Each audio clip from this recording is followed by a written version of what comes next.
Welcome back. You're watching Real Estate. After witnessing massive delays in project deliveries coupled with economic slowdown, the realty market in the National Capital Region may well be on the road to recovery. Taking leads from the fall in consumer sentiment, developers are now focusing on project execution and are deferring new launches. This bodes well with the current market sentiment as sale of homes has picked up, further bridging the supply-demand gap. Saloni Shukla has the story.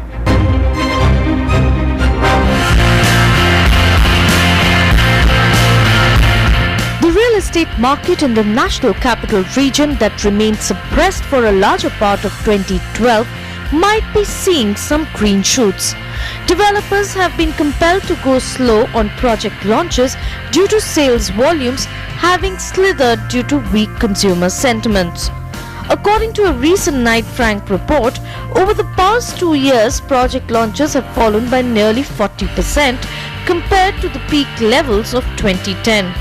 Nearly 49,000 units were launched in the first half of this year, showing a marginal increase of 11% as compared to the first half of 2012. However, a comparison with the first half of 2011 and 2010 reveals a dip of 33%, 59%. It is quite evident that developers are keeping new launches in check in order to bridge the supply and demand gap. Both long-term and short-term, moving average of absorption, that is demand, has really, picked up in the last 2-3 quarters. So there is a clear-cut trend that there is some sort of a revival in absorption. In fact, even home sales have seen an upstick over a longer term. According to a recent report by research firm Lysis for Us, developers sold nearly 22.12 million square feet of space in the first quarter of this year, while in the second quarter the sales were around 21 million square feet, seeing a minor contraction.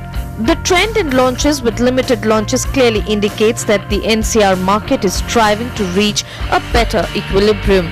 But there is also a worry in case this trend continues for a couple of quarters.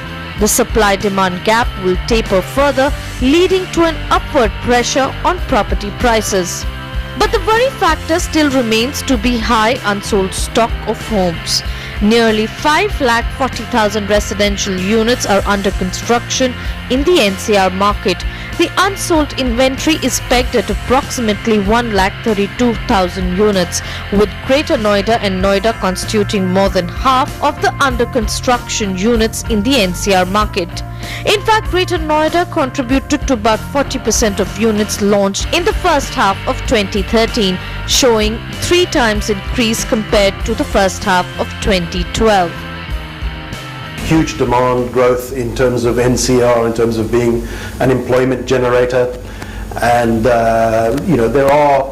we always complain about infrastructure development in India, but there have been significant infrastructure developments in and around NCR. I think about the new airport, I think about the Delhi Metro, the NH8, the Yanma Expressway. These are a number of big projects which mean that NCR is always going to be a dynamic and a vibrant market to be operating in. Experts believe that the NCR market has plenty of investment opportunities. Noida is perceived to be a prime end-user market due to the presence of good physical and social infrastructure, along with proximity to South Delhi and abundant job opportunities. Greater Noida, on the other hand, enjoys the presence of large continuous land parcels that are ideal for group housing projects. Another exciting destination is Gurgaon, which is the second largest contributor to NCR's residential market.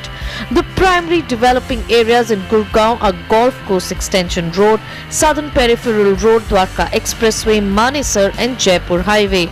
Bhiwadi and Dharuhera are coming up residential hubs catering to the affordable housing demand that has been created by continual industrial development in these locations. Experts also believe that Ghaziabad and Faridabad are locations one should watch out for. Both these markets are backed by industrial growth and growing infrastructure.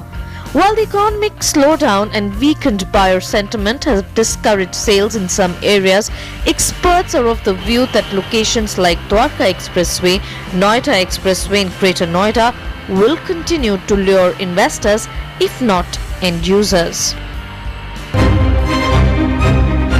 If you are among the many home buyers looking for a property to purchase but confused about the levy of service tax on it, we tell you the key things that you should know about service tax when buying property. Saloni has this report.